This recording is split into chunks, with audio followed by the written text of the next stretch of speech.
Welcome to the Pinpoint Investor podcast with Faisal Morsi. I'm your host, Faisal Morsi. Um, this is the first episode of a podcast I'm starting. I've already recorded about 15 episodes so far. And I'm starting this podcast because I realize that I'm friends with a lot of badass investors and real estate investors, entrepreneurs, and just I was having conversations with people that afterwards I wish that I'd recorded or wished I was a fly on the wall. So this is kind of an opportunity to just talk to people that I'm friends with and have you guys listen. So I appreciate you guys paying attention and tuning in because I do understand that your time is valuable. So thank you.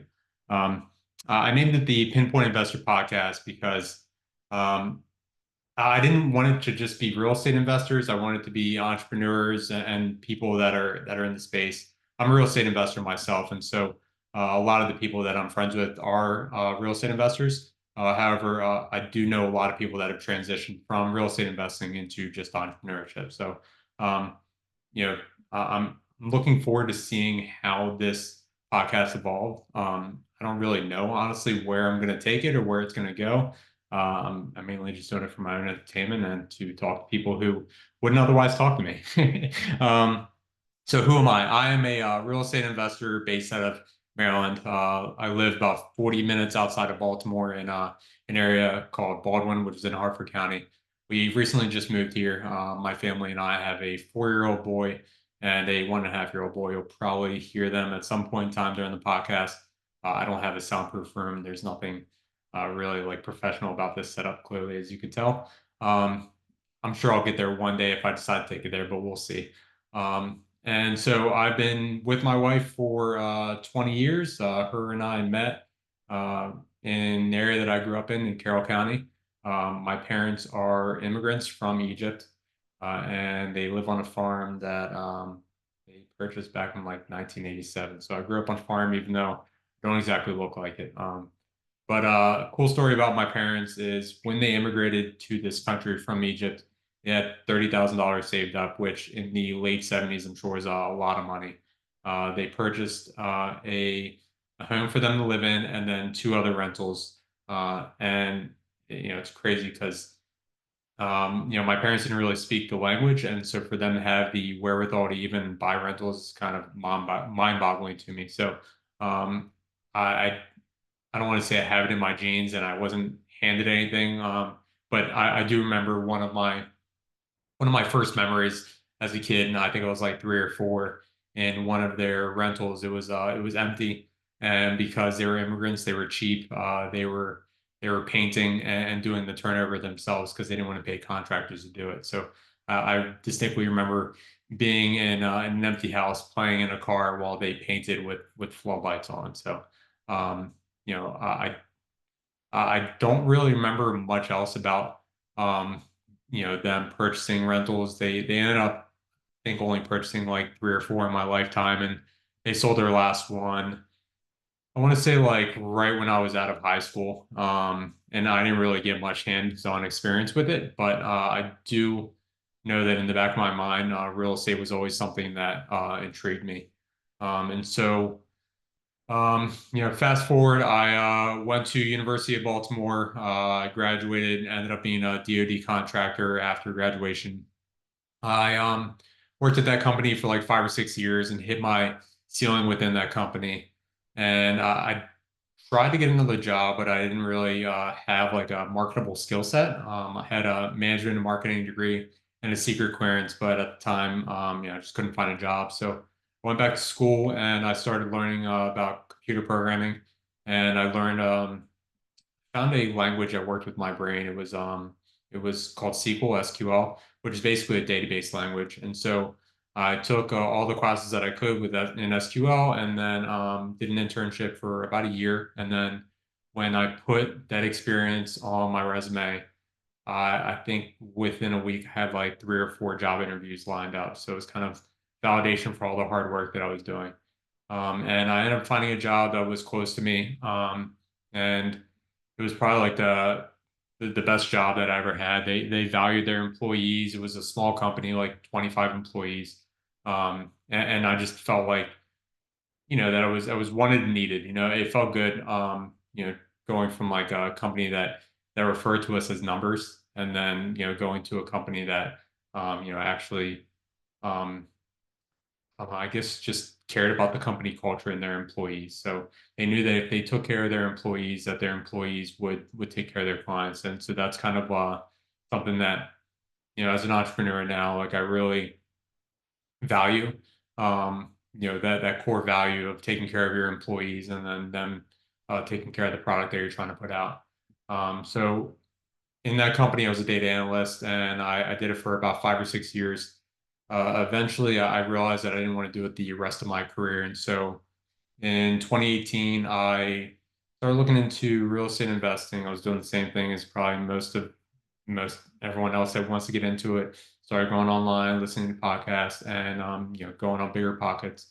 And eventually, I felt like I had learned enough, but I didn't really know what step to take. And so I was listening to a podcast, and I heard a guy who was a local guy here in Maryland, and I ended up going to a meetup that he was having and hiring him as a coach. He gave me the confidence and the beliefs in myself to be able to like pull the trigger and get my first flip. That was in 2018. I didn't really have much money. I walked into that closing with I think it was like $5 or $6,000, thinking that I had like a ton of money, and obviously I didn't. And the at the closing table, the closing costs were $9,000, and so the hard money lender is like, "Well, I've never done this before, but I guess I'm going to take my first draw at the closing table." So he was somebody that I had a personal relationship with, and so he kind of turned into like a private investor. Um, and honestly, without him, I wouldn't be where I am today. So, shout out, Bob. Thank you for everything you've done for me. I definitely appreciate everything.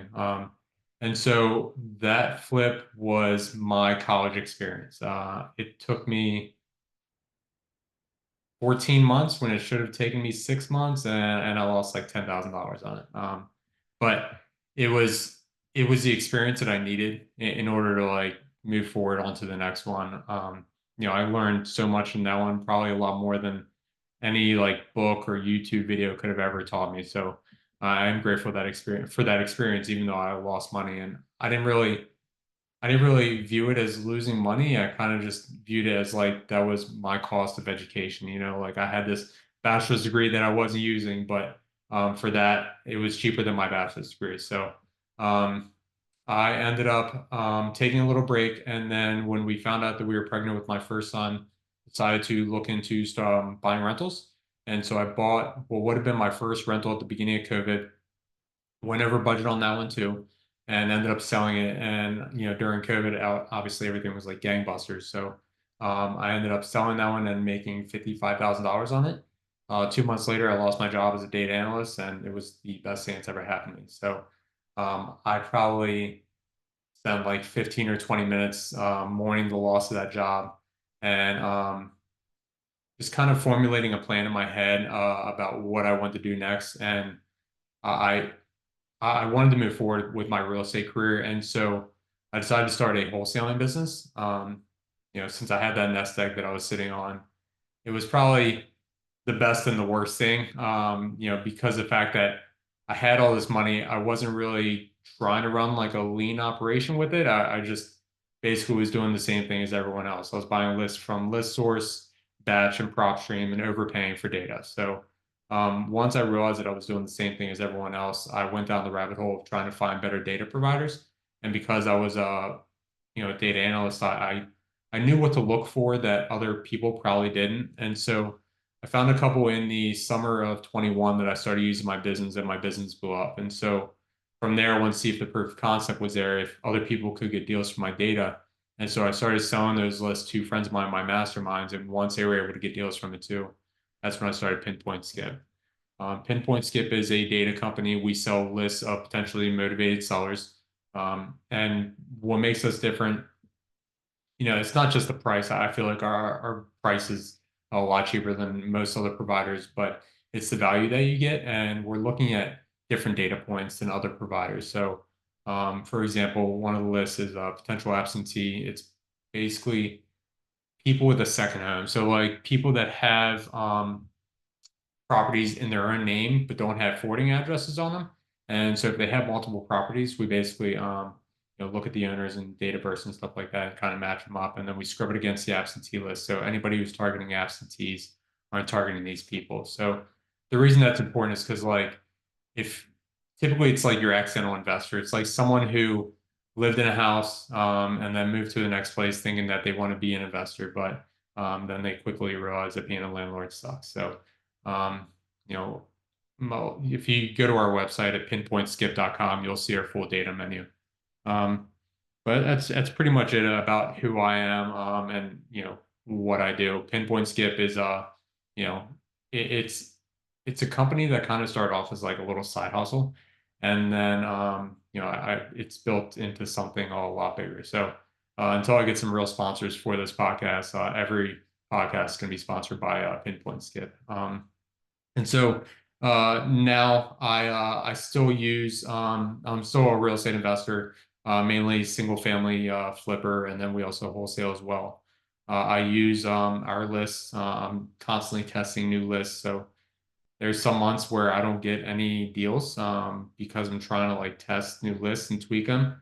But I want to test everything before putting it on the website because I want my clients to have the best list.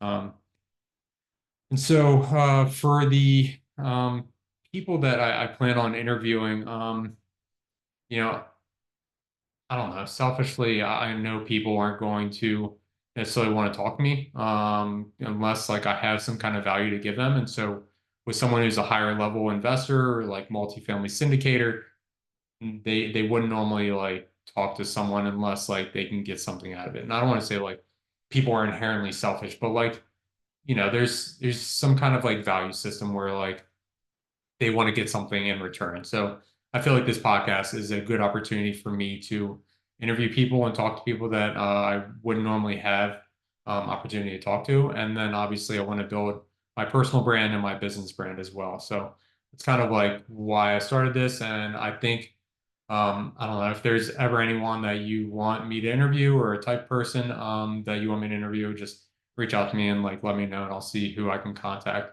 because I want to give value to like the listeners and then also the people that I'm interviewing as well. I think that this is going to be a combination of mindset and then like practicality where like maybe you can get some like actionable items to where like if you're trying to build a portfolio, we'll kind of give you the steps to it or even like wholesaling or even how to get into like multifamily syndication. Um, that's pretty much it. That's who I am. If you ever have any questions, feel free to reach out to me. It's Faisal, it's Faisal at pinpointskip.com. And again, go to my website, pinpointskip.com. And I'm looking forward to giving value to you guys. And again, if there's ever anything that I can do for you, feel free to reach out. Thanks.